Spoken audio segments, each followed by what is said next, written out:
Ahora vamos a dar paso a José Ángel Muñoz López, que es abogado colaborador de la asociación. Hola, buenas tardes. Encantado de conoceros ya aquí personalmente a todas y a todos.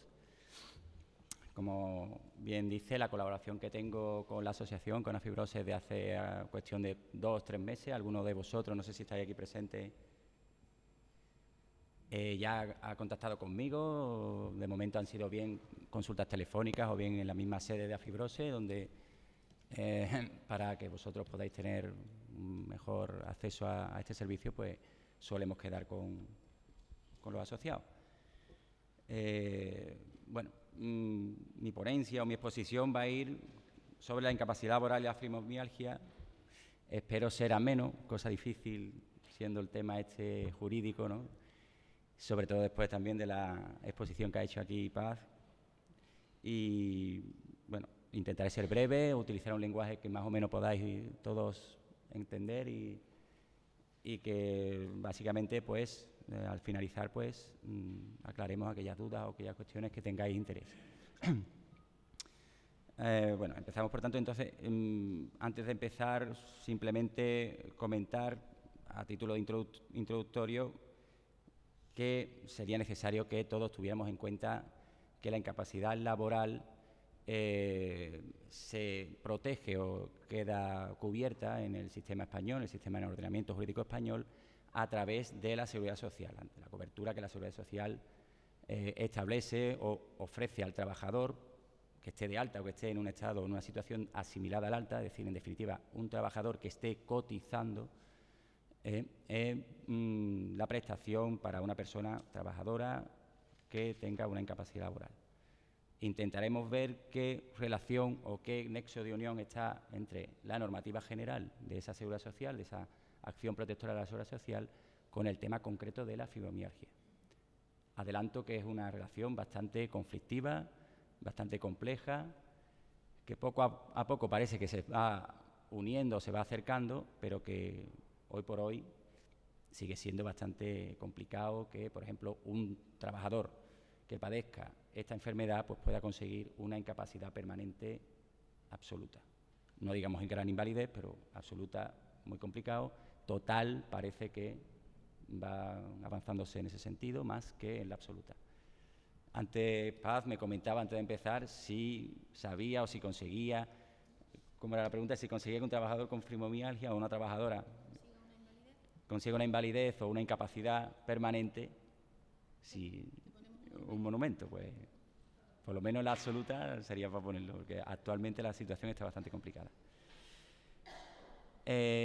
No hay que confundir las prestaciones o la cobertura que da la Seguridad Social con el sistema de protección social, lo que comúnmente conocemos como el certificado de minusvalía o, bueno, ahora de discapacidad. Entonces, ese término minusvalía pues, ya no se suele ir abandonando, ¿no? La famosa LISMI, la Ley de Integración Social de los Minusválidos, que está pues completada con la Ley de Procedimiento del Reconocimiento, Declaración y Calificación del Grado de Discapacidad. Es decir, la normativa que valora qué grado de discapacidad tiene una persona enferma o que tenga alguna patología.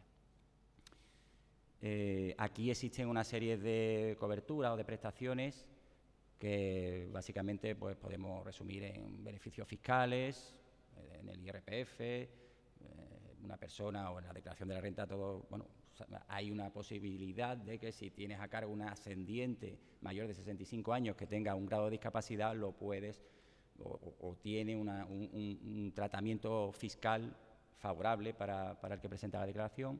También tiene beneficios laborales. De hecho, tras la última reforma laboral, todavía a los discapacitados de más de un 65% aún se les mantiene la posibilidad de una jubilación anticipada, cosa que ya es bastante complicada para el resto de los trabajadores, y otra serie de prestaciones o asistencias de carácter social. Las prestaciones económicas, a partir del año 90, han desaparecido. A partir del año 90 se instauran lo que son las contribuciones o las prestaciones de la Seguridad Social no contributivas, que hacen desaparecer todas estas prestaciones que anteriormente existían, tipo pues el subsidio de garantía de ingresos mínimos, subsidio por ayuda de tercera persona Igualmente las pensiones asistenciales de vejez y enfermedad, las que se denominaban como FAS, que actualmente todavía hay personas que son beneficiarias, pero conservando esa normativa anterior. Eso ha desaparecido a partir del año 90 con la aparición de las prestaciones de la Seguridad Social de carácter no contributivo.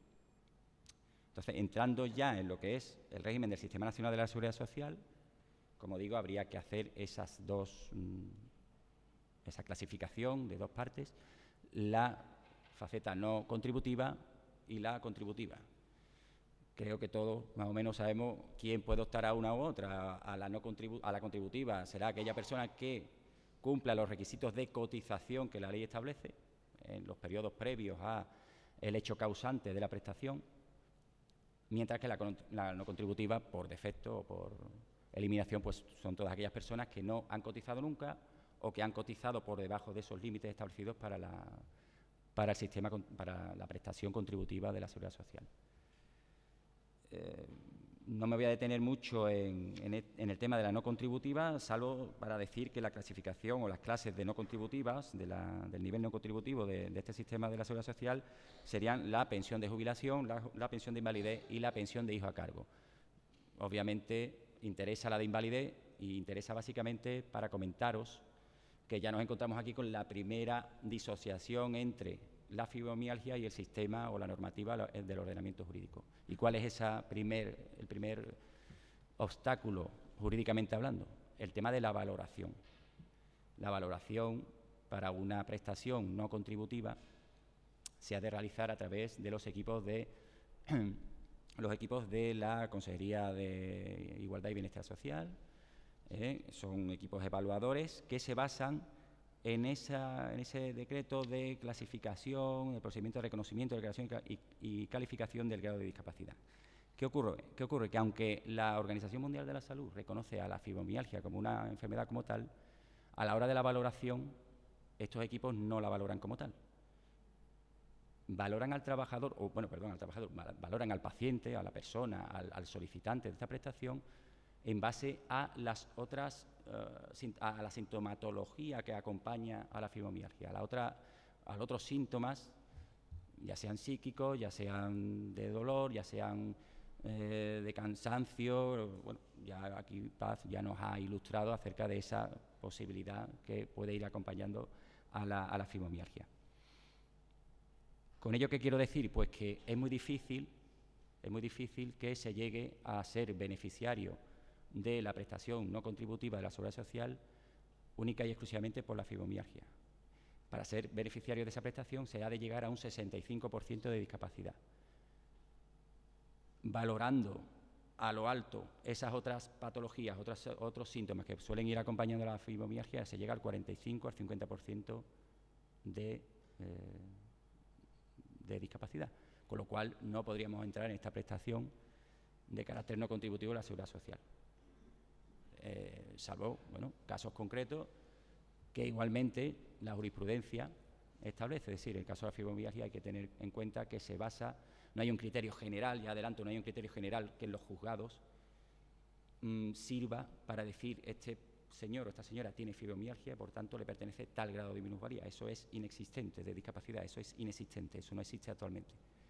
Y no existe actualmente, como bien ya ha adelantado Paz, porque cada caso concreto es un mundo. Cada caso concreto ha de ser estudiado independientemente y valorado concretamente.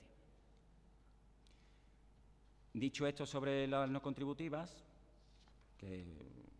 cuyos requisitos, como he dicho, es básicamente que se llegue a un 65% de discapacidad, con lo cual daría lugar a esa prestación. Prestación, además, simplemente también decir que se diferencia de las de nivel contributivo, es decir, aquellas a las que tienen derecho los trabajadores o las personas que han cotizado a la Seguridad Social o que están cotizando a la Seguridad Social, en que su fijación depende de los presupuestos generales del Estado. Reglamentariamente cada año se establece la cuantía de esa prestación no contributiva. Y también, hablando así un poco en plata, tampoco se sale de pobre con la prestación no contributiva, porque realmente es bastante baja, con lo cual incita a la necesidad de que los ingresos sean, o sea, que esa prestación sea acompañada por otro tipo de ingresos. Normalmente, por tanto, para los pacientes de fibromialgia, a este nivel no contributivo de la Seguridad Social, a lo máximo que aspirarán será a ese nivel asistencial, como ya he dicho, de beneficios fiscales, beneficios laborales, exenciones, por ejemplo, en el impuesto de vehículos a motor, en fin, cuestiones de este tipo. Pasamos, por tanto, a lo que es el nivel contributivo y sigo diciendo a un modo introductorio porque me interesa sobre todo pues, ver esa relación actual que existe entre la cobertura pública que se da al trabajador o a la persona que está en una situación asimilada de alta y la normativa general. Dentro del nivel contributivo, pues comenzamos por las diferentes graduaciones de incapacidad que se pueden dar. Partimos de la temporal, la incapacidad temporal, son las bajas laborales, básicamente. Una persona que es trabajadora y ha cotizado, tiene por lo menos dentro de los 5 años previos al tema, al hecho causante, pues 180 días de cotización, es decir, unos 6 meses de cotización, puede optar a solicitar la baja laboral. En el tema de la fibromialgia, pedir una baja laboral es relativamente fácil y no se diferencia de la que puede solicitar cualquier otro trabajador que padezca una patología diferente.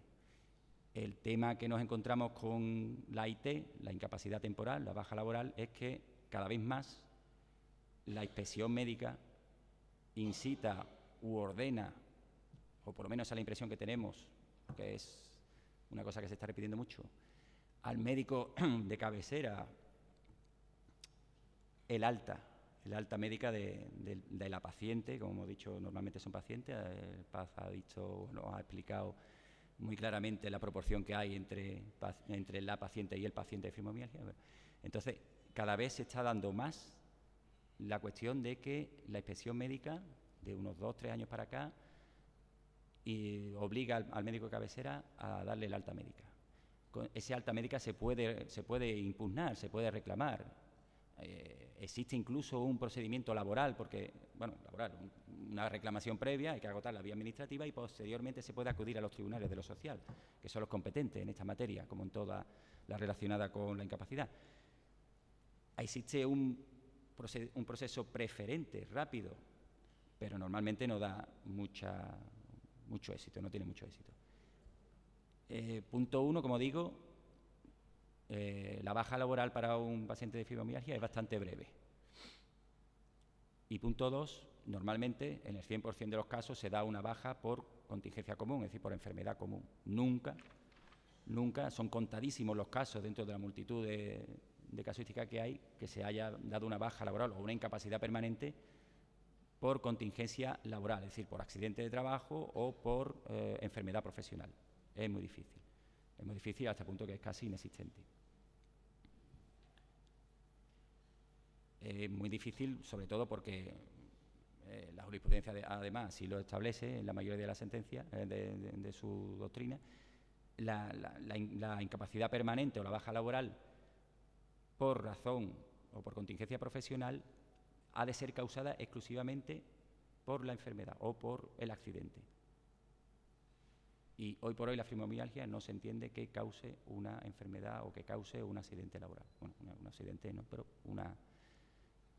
ya Paz nos ha expuesto pues, las dificultades que un trabajador con esta patología tiene en su quehacer diario y no digamos ya en su quehacer laboral. Ya lo veremos más adelante.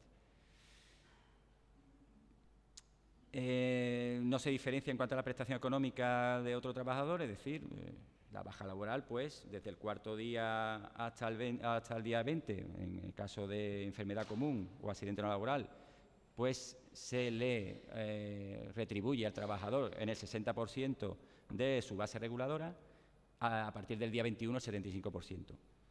En el caso de que sea un accidente laboral o enfermedad profesional, y como insisto, en tema de fibromialgia no se suele dar, pues sería el 75% del día desde que se da la baja laboral. ¿Qué periodo tiene la baja laboral? Pues el periodo máximo son 18 meses, 365 días, más una posibilidad de 6 meses más en caso de que médicamente se vea la posibilidad de que con esa baja pues pueda la curación sea factible, ¿no? como he dicho, en este tema, en la fibromialgia nunca se va a llegar, o no se suele llegar, a ese cómputo total. Entonces, únicamente la cuestión es que o bien se da el alta por curación, se da el alta médica por curación, o propiamente el trabajador, dada la existencia del médico de cabecera o de esa orden superior, pues incluso él mismo pide el alta médica para reincorporarse al trabajo. Sobre todo también tenemos sobre nuestra espalda pues el peso que da la última reforma laboral, que permite al empresario pues el despido en caso de bajas continuadas o baja de larga duración.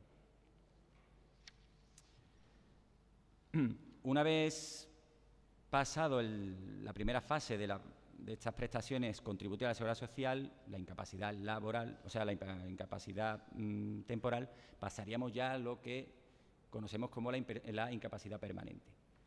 A la incapacidad permanente se accede bien porque el trabajador sigue en ese estado de imposibilidad para desarrollar su trabajo, se ha superado el tiempo máximo de baja laboral y, por tanto, el propio médico de cabecera o la inspección médica aconseja que pase a ser evaluado por los equipos de valoración de incapacidades del Instituto Nacional de la Seguridad Social para calificarlo, para valorar su incapacidad y para calificar el grado de incapacidad permanente que tenga.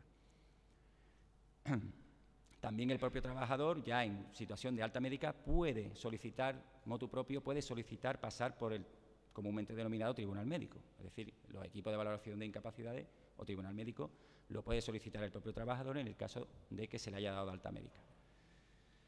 Y siempre en esos casos es necesario, también en el caso de la fibromialgia, acudir a esos equipos de valoración pues con todo el historial médico, el historial clínico del que la persona esté en su poder.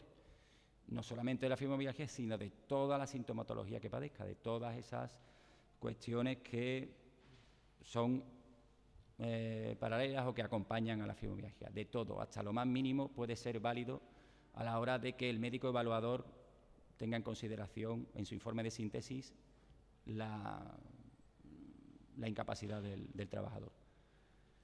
Últimamente incluso se están teniendo en cuenta en estos equipos hasta los certificados de minusvalía, los certificados de discapacidad. También, si se tiene, también se aporta. Todo. Sería conveniente que también en ese expediente que se va a crear en el equipo de valoración, que se va a elevar al médico evaluador, valga la redundancia, existiesen también pruebas de especialistas, sobre todo reumatólogos, dado que esta enfermedad pues tiene esa vertiente, y así la entiende un lego en la materia como es un juez en el sistema judicial español. Es una enfermedad encajonada en el grupo o en la familia de enfermedades reumáticas, pues de un especialista, sobre todo, como digo, reumatólogo. Si no la tenemos o si el paciente no lo tiene en ese momento, es muy posible que tenga que echar mano de ese informe a la hora de elevar o de proponer en un juzgado una prueba pericial médica. Y ya adelanto igualmente que nuestra praxis en el tema de fibromialgia, prácticamente el 100% de las solicitudes de incapacidad permanente son denegadas. En un alto nivel, en un alto porcentaje, son denegadas. Pero también hay que decir que de esas denegaciones, aproximadamente, y también depende también de la zona, de la geografía española, pero aquí en Andalucía, de esas denegaciones, aproximadamente la mitad son reconocidas en sede judicial. Y sobre todo como una incapacidad permanente total, que es la que incapacita para su trabajo, el trabajo que está desarrollando en este momento, no la absoluta, ahora veremos la diferencia, no como una incapacidad permanente absoluta.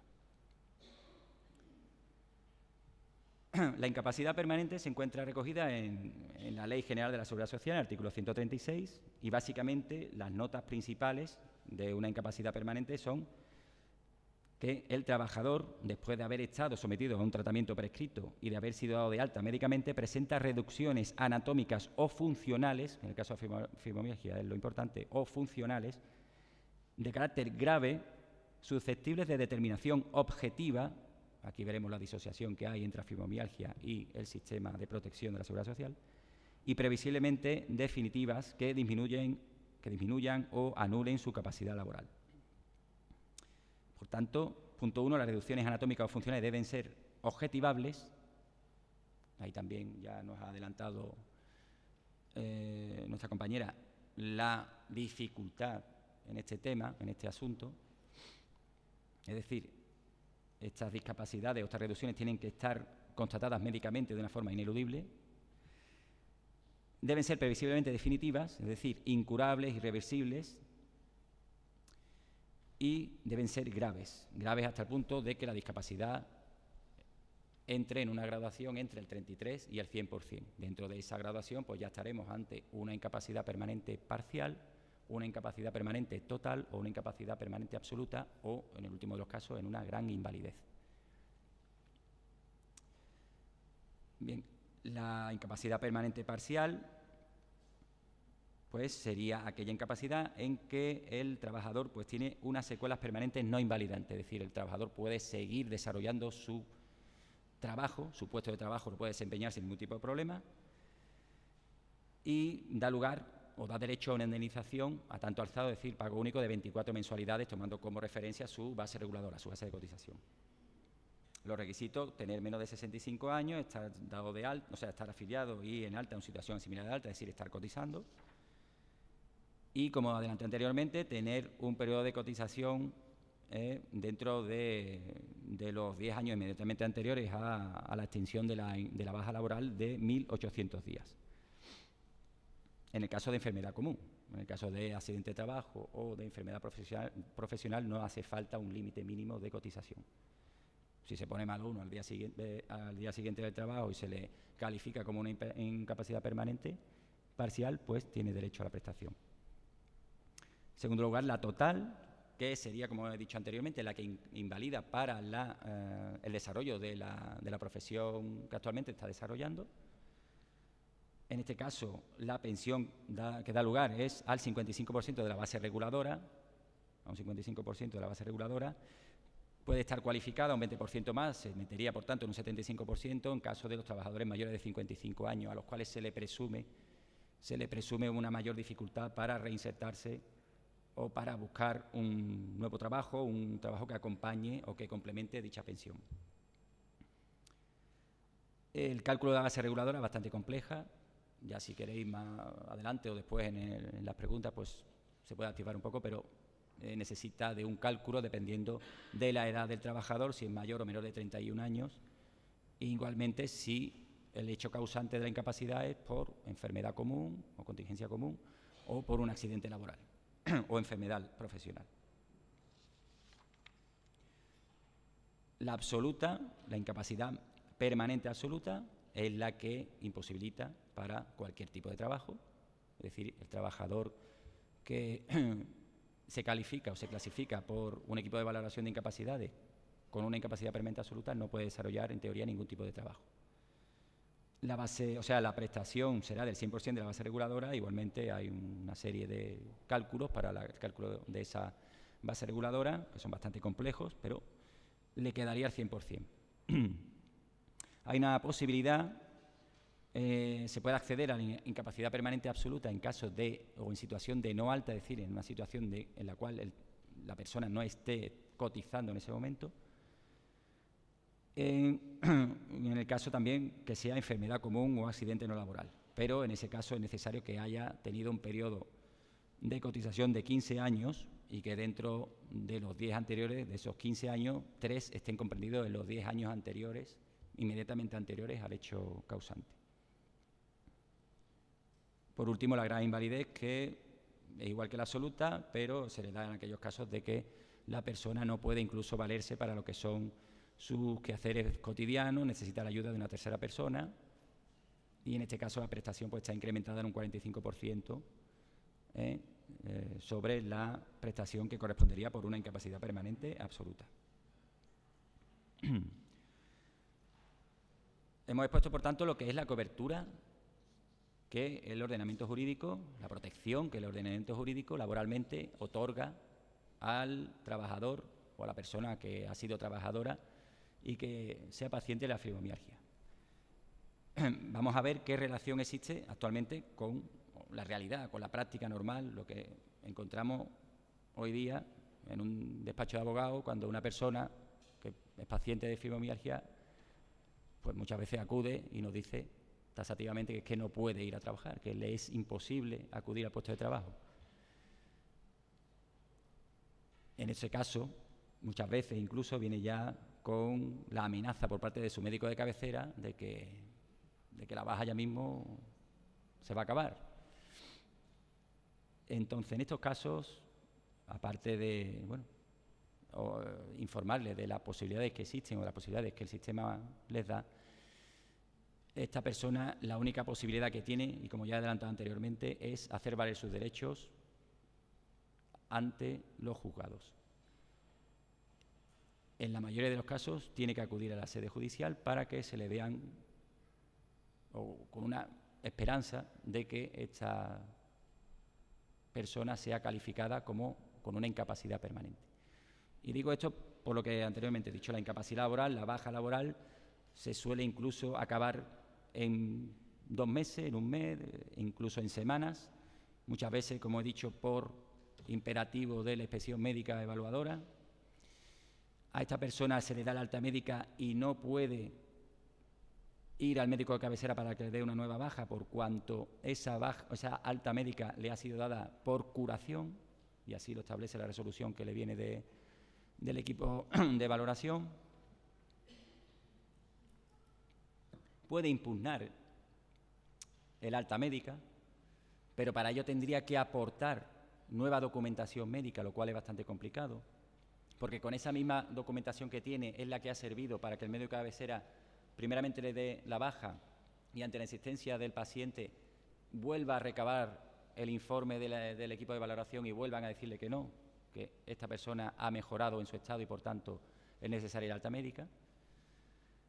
Y por tanto, lo único que cabe es solicitar la valoración por parte del equipo de valoración de incapacidades del Instituto Nacional de la Seguridad Social.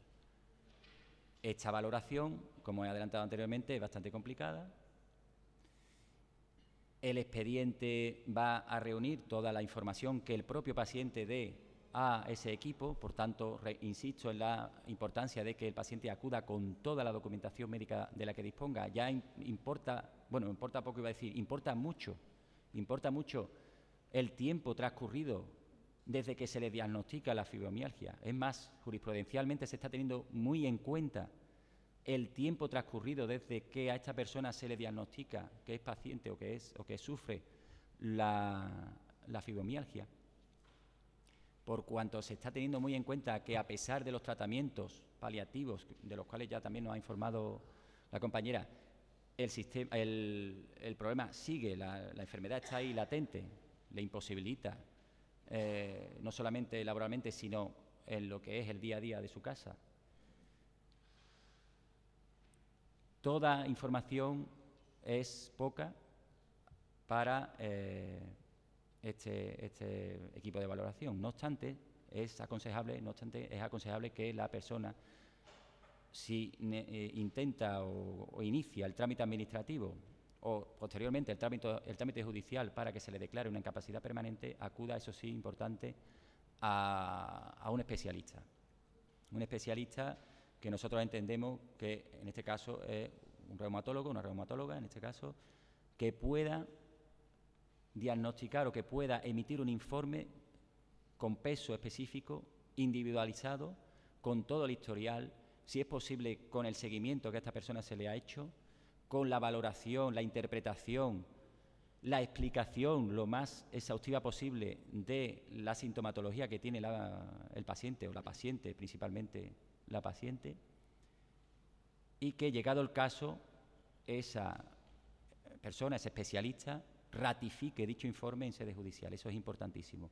Hoy por hoy, un intento judicial o un intento a través de una demanda ante los juzgados de lo social que no vaya acompañado con un buen informe de un médico perito, que sea posteriormente ratificado en sala, es una tontería. intentarlo. Es muy difícil, es prácticamente imposible.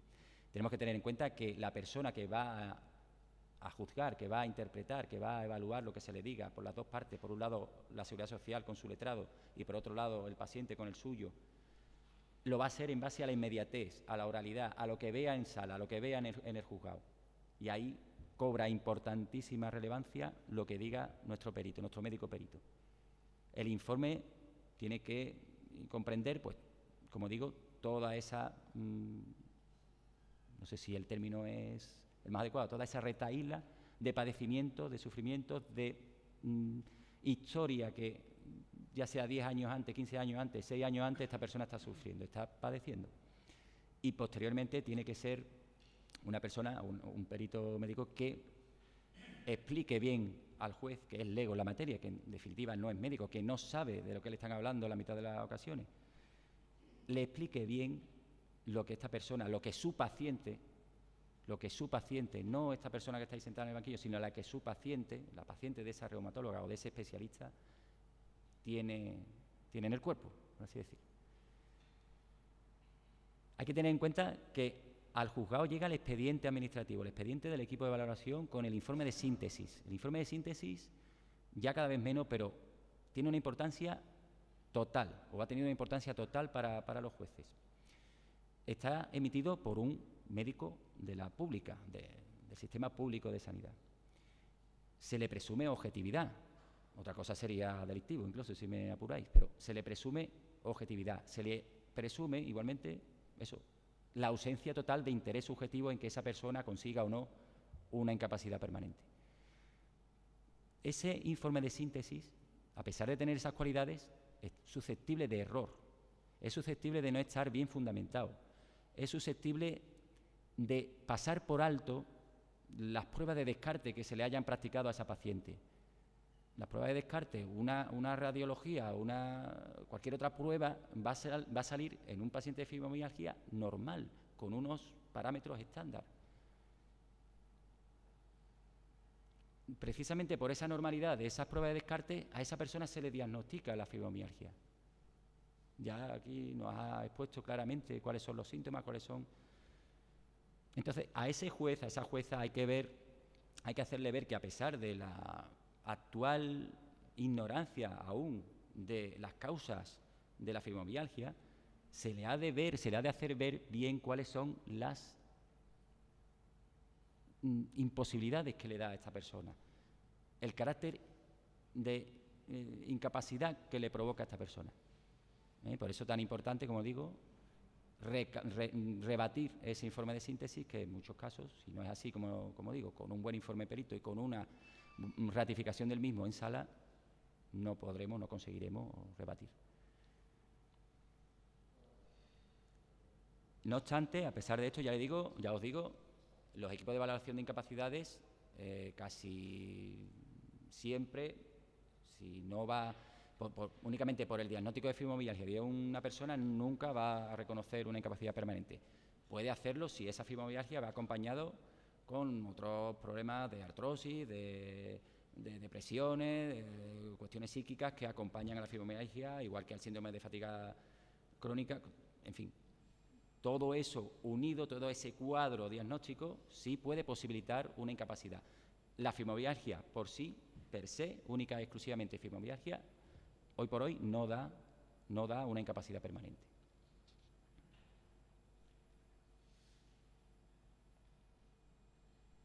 También, como adelantó Paz, la jurisprudencia dice que cada caso concreto se ha de valorar si el trabajador afectado se encuentra inhabilitado para realizar el núcleo esencial de las tareas que constituyen su profesión habitual.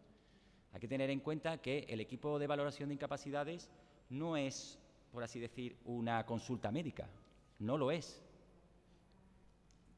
No es un médico, es decir, ahí en un equipo de valoración, no sé si aquí alguien ha pasado por un tribunal médico, ¿ya?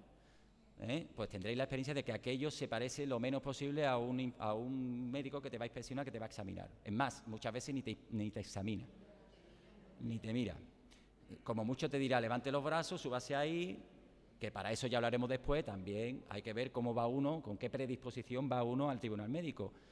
ya os adelanto que la persona que le diga que estáis sentada, por favor, ¿se puede usted subir ahí? Y rápidamente se levanta y va ella muy contenta o muy diligente a ponerse ahí, mal. Es una guasa decirlo así, pero mal. La persona que vaya mínimamente arreglada, porque hay sentencias de Tribunal de lo Social que estiman que en la valoración del equipo se dice que la mujer viene peinada y arreglada, y ese informe de síntesis que recopila o que resume, concluye todas las pruebas que se le han practicado a la señora o todo el historial clínico, todas las pruebas que se le han realizado, pues lo establece. Hasta ese punto hay que tener cuidado en ese sentido, ¿no? Entonces, como decía, no es un médico, no es una consulta médica. Aquello os va a valorar en base al diagnóstico que le presentáis. Vosotros con toda vuestra buena fe vais a ir con toda la documentación de la que obráis y ellos lo van a ver y no van a discutir eso. Es decir, usted viene con fibromialgia, pues muy bien, usted viene con fibromialgia.